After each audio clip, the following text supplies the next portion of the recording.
Como conquistar as pessoas? Dicas para você ampliar suas relações e criar laços mais gratificantes. Seção C. Apresentações de negócios. 21. Como deixar uma primeira impressão marcante. A primeira impressão é o amor à primeira vista do mundo dos negócios. Seguem-se as 9 atitudes iniciais de ouro. 1. A entrada. Ao ser convidado a entrar em uma sala, caminhe sem hesitação. Não fique parado diante da porta como um garotinho de escola travesso esperando ser chamado pela diretora. Quem não tem confiança se atrapalha ao entrar numa sala. Passe pela porta com decisão e mantenha uma velocidade constante. 2. A abordagem. Caminhe com firmeza. Pessoas influentes e que atraem a atenção andam de maneira decidida e numa velocidade média, sem dar passos muito largos. Quem caminha devagar ou dá passos largos transmite a ideia de que tem tempo de sobra, não tem interesse no que faz e não tem muito o que fazer. 3. O aperto de mão. Mantenha a palma da mão na vertical e devolva a mesma pressão que a sua mão receber. Deixe que o outro decida quando encerrar. Jamais dê um aperto de mão diretamente sobre uma mesa, pois pode deixar o outro numa posição de controle em relação a você. 4. O sorriso. Ao sorrir, assegure-se de que seus dentes estejam visíveis e sorria com todo o rosto, não apenas com a boca. 5. O erguer de sobrancelhas. Trata-se de um antigo sinal de reconhecimento registrado no cérebro para ser enviado e recebido. Basta erguer as sobrancelhas por uma fração de segundo e reconhecer a pessoa. 6. O falar. Pronuncie o nome de seu interlocutor 2 vezes nos primeiros 15 segundos e nunca fale por mais de 30 segundos de cada vez. Fale um pouco mais lentamente do que falarem com você. 7. Ao sentar, se tiver de sentar em uma cadeira baixa, de frente para outra pessoa, vire-a de modo a ficar num ângulo de 45 graus em relação ao outro, para evitar ser pego na posição de repreensão. Se não puder deslocar a cadeira, gire seu próprio corpo. 8. Os gestos. Pessoas seguras, calmas e com controle sobre suas emoções fazem movimentos claros, descomplicados e conscientes.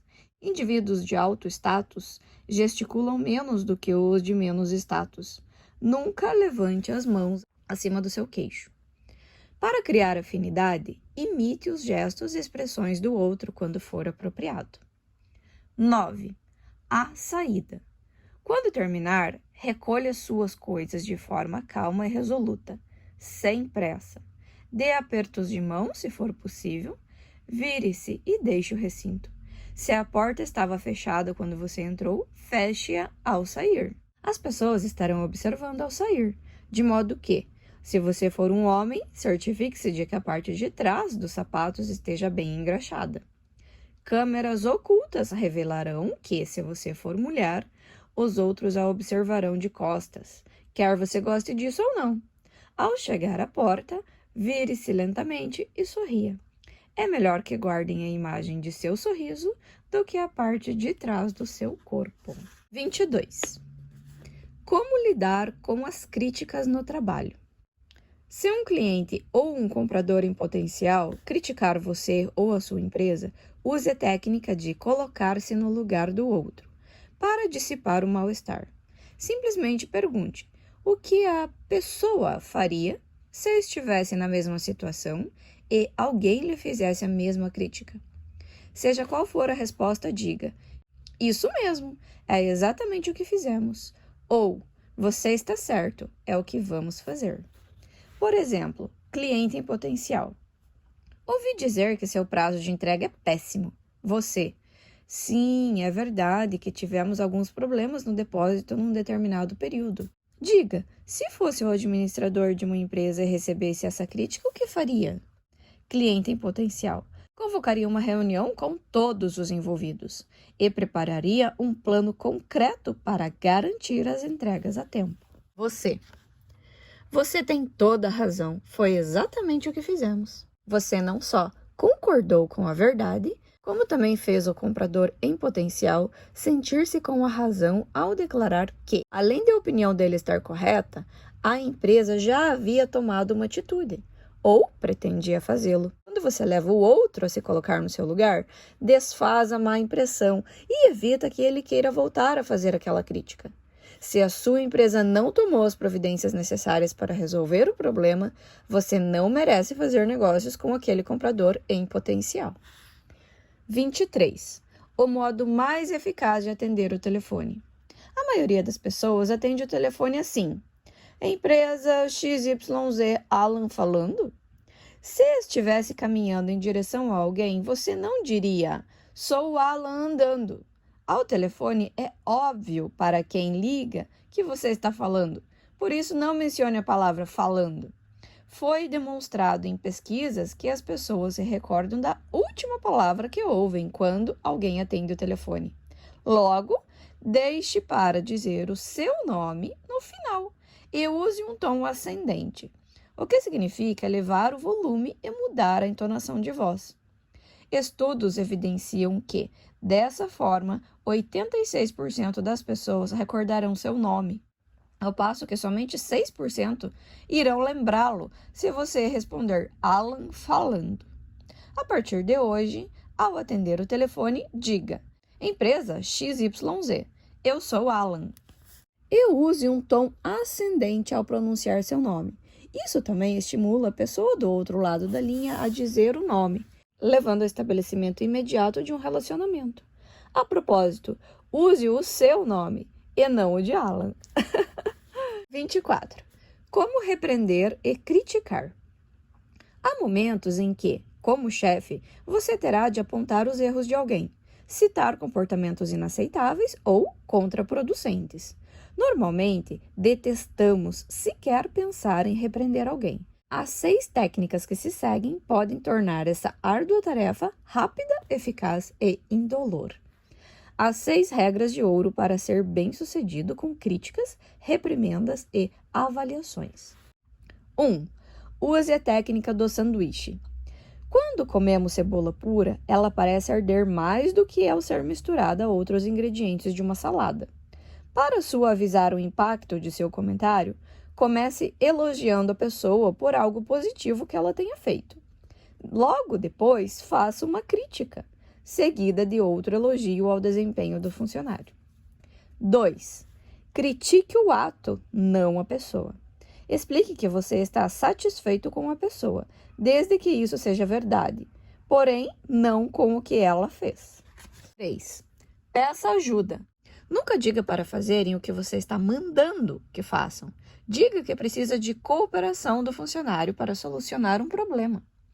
4. Admita que já cometeu erros parecidos e forneça a solução. Inicie uma crítica comentando uma falha semelhante que você cometeu no passado. Assim como o dentista aplica uma anestesia antes de obturar um dente, isso tornará a crítica mais fácil de ser digerida. Esclareça que você e outras pessoas tiveram de lidar com desafios idênticos no passado e conte como resolveu a questão. Se você admitir que não é perfeito, os outros se sentirão compelidos a fazer o mesmo. 5. Faça a crítica de uma única vez e reservadamente. Nunca repreenda alguém diante de outras pessoas. Faça-o em local reservado, calmamente, e mencione a falha e a solução apenas uma vez. Não fique insistindo em comentar o mau desempenho. 6. Conclua com um comentário simpático. Agradeça pela cooperação para a solução do problema e afirme que espera ver a pessoa lidar com aquela situação da maneira que vocês abordaram na conversa. 25. Como ter um discurso convincente? Aqueles que são capazes de se colocar diante de uma audiência e falar de modo cativante e motivador conquistam a admiração de todos e são providos de posições de liderança social e profissionalmente. A seguir estão 4 passos para você fazer de cabeça uma palestra motivacional sobre qualquer tema, seja por 2, 20 minutos ou 1 hora. Lembre-se desses 4 pontos. 1. Que saco! 2. Por que falar sobre esse tema? 3. Por exemplo, 4. E daí? 1. Que saco! Quando você se coloca diante da audiência, muitos estarão pensando, que saco, outra palestra chata. Por isso é preciso começar com uma declaração ou história dramática, empolgante ou engraçada, que comova o público e prenda sua atenção. 2. Por que falar sobre esse tema? O próximo passo é dizer aos interlocutores por que você fez a declaração ou contou a história dramática. É engraçada ou empolgante, e a importância que isso tem para eles. 3. Por exemplo, é aqui que concentra a maior parte de seu discurso. Apresente 3 pontos ou motivos capazes de mostrar que o que você vai dizer é verdadeiro e importante para eles. Se for falar por um período mais longo, forneça 3 justificativas para cada um dos 3 pontos. 4. E daí? Ao final da palestra, as pessoas estarão pensando, e o que você pretende que eu faça com relação a isso? É aí que você deve motivá-las a adotar os pensamentos, ideias e atitudes que sugeriu. Digamos, por exemplo, que você esteja falando para um grupo de pais sobre segurança nas estradas e seu objetivo seja convencê-los a respeitar a faixa de pedestres e a não atravessar com as crianças em qualquer ponto de uma rua de muito movimento. Você deve falar da seguinte maneira. 1. Que saco! 2.355 crianças morreram ou foram mutiladas no ano passado, desnecessariamente por culpa dos pais. De acordo com as estatísticas, 2 de vocês aqui presentes em breve estarão olhando nos olhos de uma criança hospitalizada e rezando para que tudo termine bem. A questão é, quais de vocês? 2. Por que falar sobre esse tema? Levanto este fato, senhoras e senhores, porque se trata do número de crianças atropeladas neste país no ano passado ao atravessarem a rua para se juntarem aos pais. E 96% delas não estavam numa faixa de pedestres. O tema que vou tratar é fundamental para cada um de vocês, pois todos amam seus filhos. 3. Por exemplo, ponto 1. O Conselho Nacional de Segurança, recentemente, conduziu um estudo englobando 46 escolas e descobriu. Justifique o ponto 1 citando fatos, estatísticas e outras informações. Ponto 2. Fizemos o nosso próprio levantamento das atitudes dos pais em relação à segurança nas estradas em nossa região e chegamos à conclusão. Justifique o segundo ponto. Ponto 3. Como pai, e estou certo de que vocês se sentem da mesma forma, já me perguntei diversas vezes. O terceiro ponto, quem sabe, envolvendo uma opinião pessoal, emocional. 4. E daí? O que eu gostaria que fizessem é que, a partir de hoje, ao buscarem seus filhos no colégio, motive a plateia a fazer o que você sugeriu. Quando tiver concluído, cale-se e sente-se. Nunca agradeça a plateia por ouvi-lo. Se você fez um bom trabalho, eles é que devem agradecer. 26. Como utilizar uma apresentação visual? Pesquisas mostram que, em apresentações visuais, utilizando livros, mapas, gráficos ou um notebook, 82% das informações absorvidas pelas pessoas são recebidas pelos olhos, 11% pelos ouvidos e 7% pelos outros sentidos. Fale, mostre e envolva. O estudo Wharton, feito nos Estados Unidos, concluiu que o nível de assimilação em apresentações orais é de apenas 10%. Em comparação, é de 51% quando a apresentação oral é combinada a uma apresentação visual.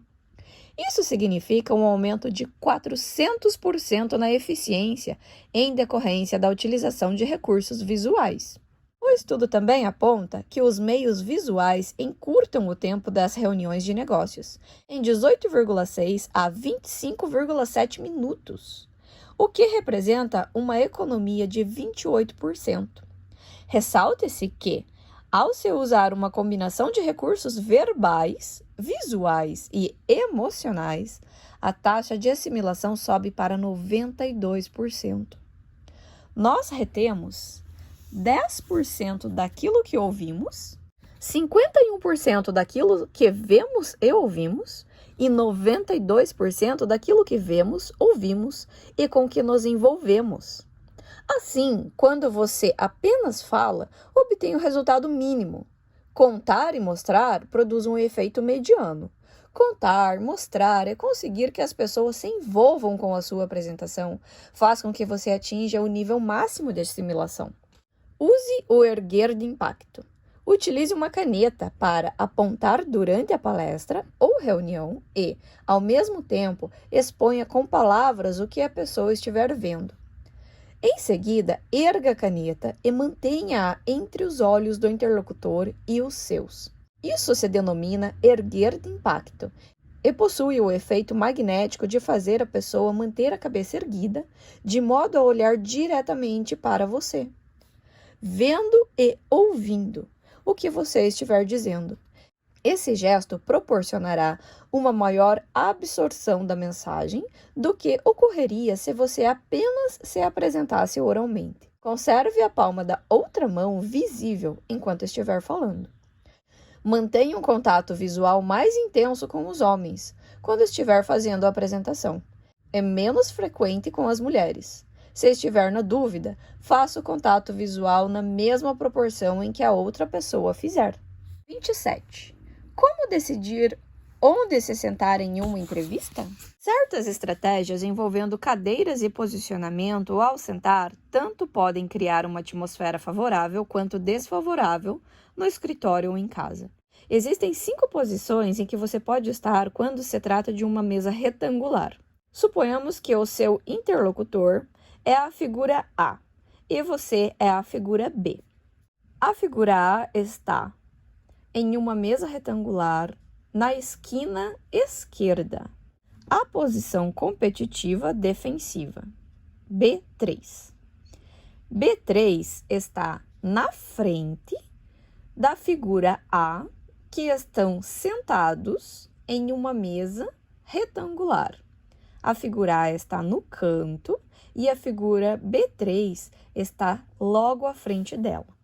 A mesa se torna uma grande barreira entre as partes. Sentar-se de frente para alguém pode criar um clima defensivo, competitivo, levando a eventualmente uma defesa acirrada do ponto de vista de cada um.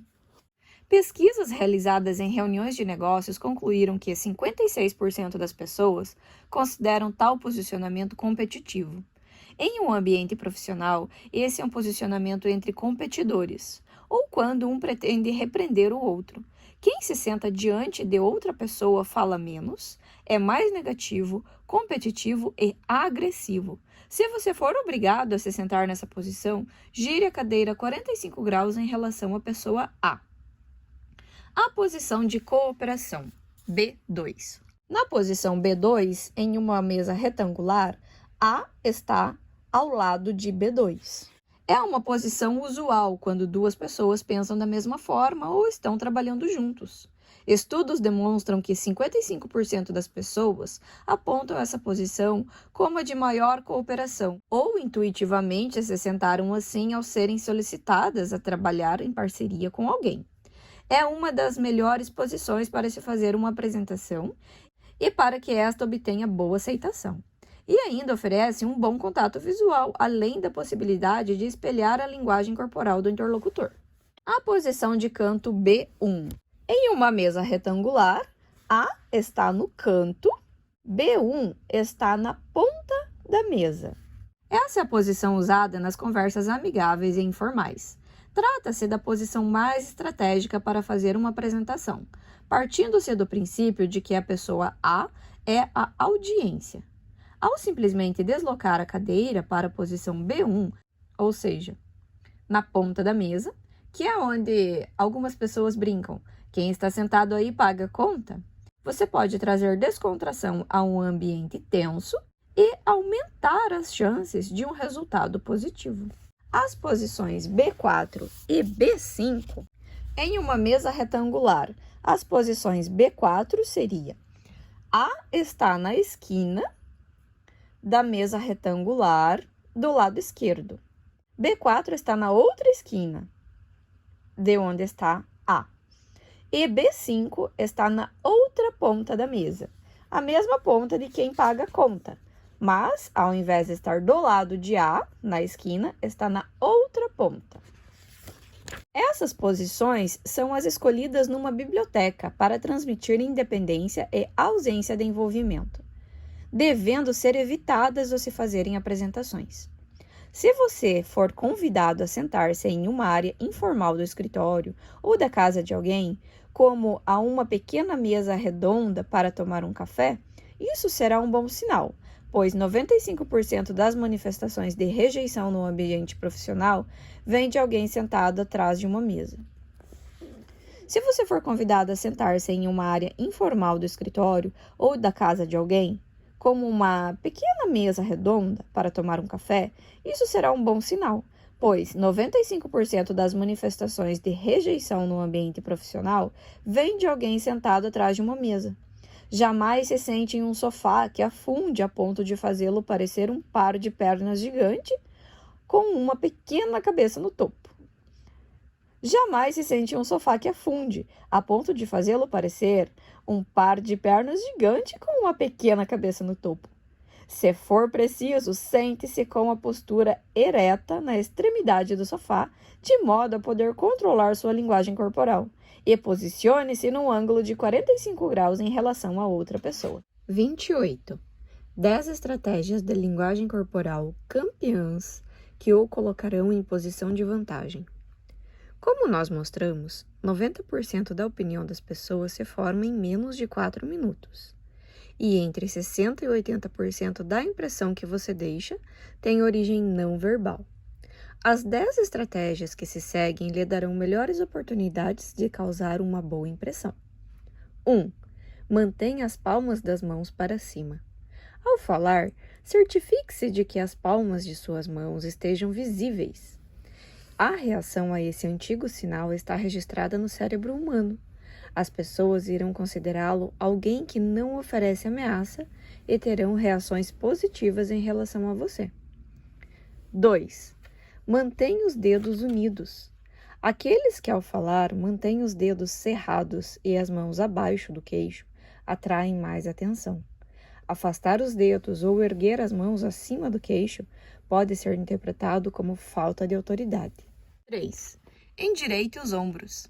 Sentar-se com os braços apoiados nos braços da cadeira é indicativo de posição de poder e transmite uma imagem de força e retidão. Indivíduos humildes e frustrados deixam os braços penderem para dentro dos braços da cadeira, mantendo os cotovelos junto ao corpo para se protegerem, sendo vistos como temerosos ou pessimistas. Portanto, evite sentar-se assim. 4. Mantenha a distância. Respeite o espaço de cada um, principalmente nos minutos iniciais de uma reunião. Se você se aproximar demais, o outro pode recuar, recostando-se ou gesticulando de modo a revelar irritação. Por exemplo, tamborilando os dedos ou apertando e soltando uma caneta repetidamente. Sente-se próximo de pessoas que já lhe são familiares e mais afastado daquelas que ainda não conhece. E perto daqueles que têm mais ou menos a sua idade, e distante dos bem mais velhos ou bem mais jovens. 5. Imite a linguagem corporal dos demais. Repetir a linguagem corporal e os padrões de linguagem do outro cria afinidade rapidamente. Em uma reunião, espelhe a posição do seu interlocutor ao sentar. A postura, a inclinação do corpo, o gestual, as expressões faciais e o tom de voz. Em pouco tempo, ele começará a achar que gosta de algo em você e o descreverá como alguém com quem é fácil conviver. Em entrevistas com casais, observe quem imita quem, a fim de descobrir qual deles toma as decisões. Se a mulher fizer os movimentos iniciais e o homem imitar, não valerá muito a pena pedir que ele decida algo. 6. Fale na mesma velocidade. A velocidade com que uma pessoa fala revela quão rapidamente seu cérebro é capaz de analisar informações. Fale na mesma velocidade, ou ligeiramente mais devagar, e imite a inflexão, a entonação da voz. Estudos mostram que as pessoas se sentem pressionadas quando alguém fala mais rápido do que elas. 7. Descruze os braços. Braços cruzados sobre o peito representam uma tentativa da pessoa de colocar uma barreira entre ela e algo de que não gosta. Nessa posição, a assimilação do que lhe é dito cai em torno de 40%. Para que a pessoa mude de posição, dê-lhe alguma coisa para segurar ou algo para fazer. Entregue-lhe uma caneta, um livro, um folder, uma amostra ou um teste escrito para encorajá-la a soltar os braços e inclinar-se para frente. Se pretende ser persuasivo, jamais cruze os braços em uma reunião frente a frente. 8. Toque no cotovelo da pessoa. Se você for tocado, responda com o mesmo gesto. Se não o tocarem, não toque em ninguém.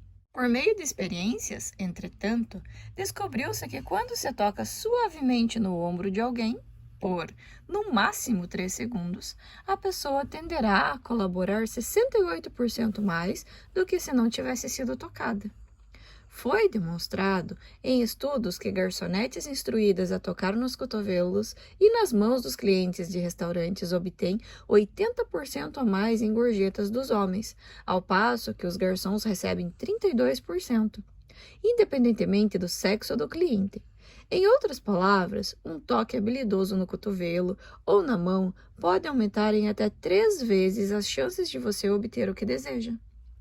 9. Repita o nome da pessoa.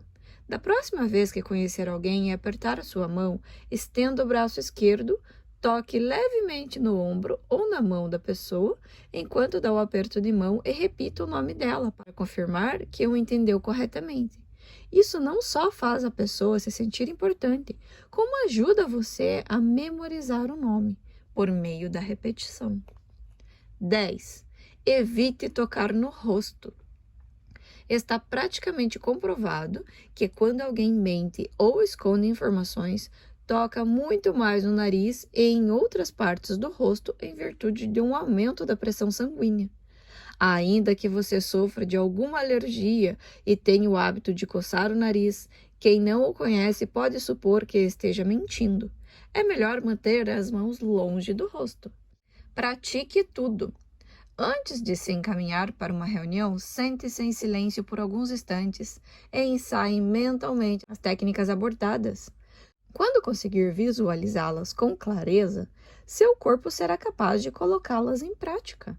É preciso que você seja convincente ao participar de uma entrevista, razão pela qual deve antes praticar mentalmente como irá agir, se quiser que os outros o levem a sério. Com a prática, essas habilidades rapidamente se tornam naturais em você e passam a lhe ser úteis pelo resto da vida. Resumo. Técnica 21. Como deixar uma primeira impressão marcante? Ao entrar em uma sala, caminhe com firmeza, sem hesitação. Mantenha o aperto de mão na vertical e devolva a mesma pressão que receber. Sorria. Mostre os dentes e sorria com todo o rosto. Erga as sobrancelhas por uma fração de segundo. Pronuncie o nome da pessoa 2 vezes nos primeiros 15 segundos.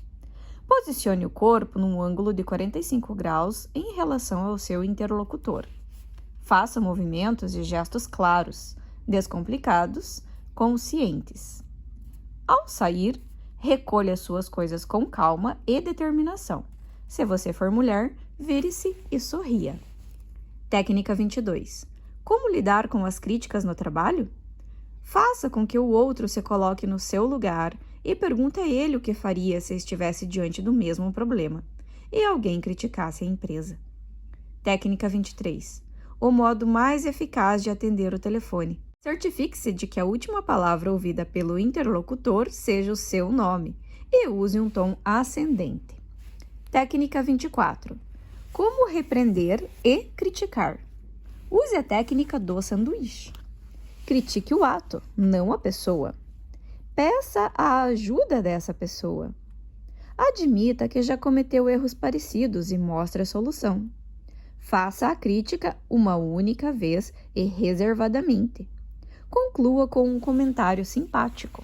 Técnica 25. Como ter um discurso convincente? Que saco! Comece com uma história ou declaração dramática, empolgante ou engraçada. Por que falar sobre esse tema? Explique por que fez a declaração e a importância do tema para a plateia. Por exemplo, apresente 3 pontos de grande impacto e 3 justificativas para cada um deles. E daí? Motive a plateia a agir de acordo com o que você sugeriu. Técnica 26. Como utilizar uma apresentação visual? Mostrar as coisas às pessoas e fazer com que se envolvam com a apresentação garante o máximo de assimilação daquilo que foi dito. Use o erguer de impacto para fazer as pessoas levantarem os olhos para vê-lo e ouvi-lo durante a apresentação. Técnica 27. Como decidir onde se sentar em uma entrevista? Evite sentar-se na posição competitiva defensiva. Tire proveito das posições de cooperação e decanto. Técnica 28. 10 estratégias de linguagem corporal campeãs que o colocarão em posição de vantagem. Mantenha as palmas das mãos para cima. Mantenha os dedos unidos. Endireite os ombros. Mantenha a distância. Imite a linguagem corporal dos demais. Fale na mesma velocidade. Descruze os braços. Toque no cotovelo da pessoa. Repita o nome da pessoa. Evite tocar no seu rosto. Conclusão. Como adestrar um elefante? Você já notou como os elefantes de circo são amarrados a uma correntinha presa a um pino de aço pregado no chão? Um elefante jovem não teria nenhuma dificuldade em arrancar o pino ou em quebrar a correntinha. Os elefantes adultos, no entanto, nem tentam fugir. Por que isso acontece? Quando filhotes, os elefantinhos são diariamente presos a um bloco pesado de concreto por uma corrente grossa, que é amarrada a uma de suas patas durante horas. Não adianta puxarem, se debaterem, gritarem, nem barrirem, pois não conseguem se libertar. À medida que crescem, eles aprendem que, não importa o quanto tentem, é impossível se libertarem das correntes. E eles acabam parando de tentar. Passam a estar mentalmente condicionados a acreditar que, quando uma corrente é amarrada a uma de suas patas, é impossível escapar. Não importa a espessura ou de que modo esteja fixada ao chão. Se estiverem presos a uma corrente, estarão aprisionados. Da mesma forma, a partir do dia que nascemos, sofremos um condicionamento. Afora os nossos instintos naturais, nascemos sem nenhum condicionamento. E tudo o que fizemos e pensamos é resultado do que nos transmitem os nossos adestradores. Nossos pais, irmãos, amigos, professores, a propaganda e a televisão. A maior parcela desse condicionamento é sutil e repetitiva e penetra em nosso subconsciente, ficando armazenada para a tomada de decisão em momentos posteriores da vida. Embora um pouco desse condicionamento sirva para a nossa segurança, grande parte dele, no entanto, prejudica o crescimento pessoal, nos aprisionando por correntes mentais e emocionais. Nossos pais nos dizem que devemos olhar para as crianças, mas não devemos dar ouvidos a elas. Os professores nos avisam para falar apenas quando nos dirigem a palavra. Nossos amigos afirmam: nunca deixe um emprego seguro.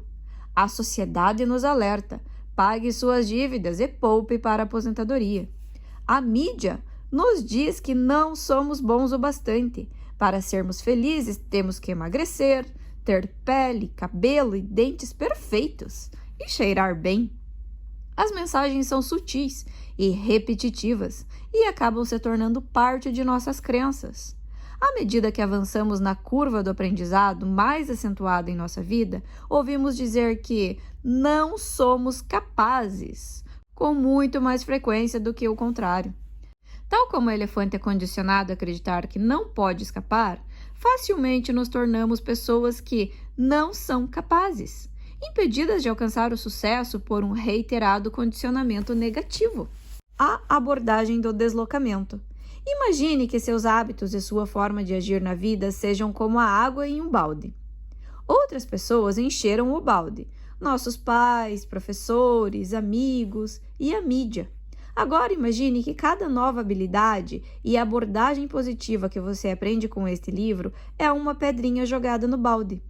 A água que é deslocada representa os hábitos e atitudes negativos.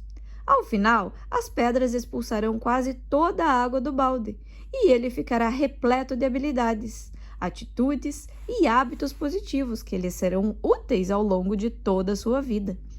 Este livro mostra as pedrinhas de que você precisa para se relacionar com os outros, num nível mais elevado, para se tornar uma pessoa mais interessante, influente e carismática e ajudar os demais a tomar decisões com convicção. Pratique uma habilidade a cada dia até que se transforme em algo inerente a você. São necessários 30 dias de repetição para se adquirir um novo hábito e torná-lo permanente. Comece a substituir as restrições negativas por hábitos positivos. Agora! Como? Da mesma maneira que o elefante é adestrado, ou seja, aprendendo por meio da repetição, praticando constantemente ações positivas até que passem a ser hábitos de que você é capaz. Sobre os autores, Alan e Barbara Pease são reconhecidos internacionalmente por seus trabalhos nas áreas de relacionamento humano e linguagem corporal. Eles já venderam mais de 12 milhões de livros sobre esses temas e tiveram suas obras traduzidas para mais de 30 idiomas. A empresa do casal, Pease Training International, produz vídeos, cursos de treinamento e seminários para empresas e órgãos governamentais de todo o mundo. Eles são os autores de Por que os homens fazem sexo e as mulheres fazem amor? Por que os homens mentem e as mulheres choram? Desvendando os segredos da linguagem corporal e Será que a gente combina? Todos publicados pela editora Sextante.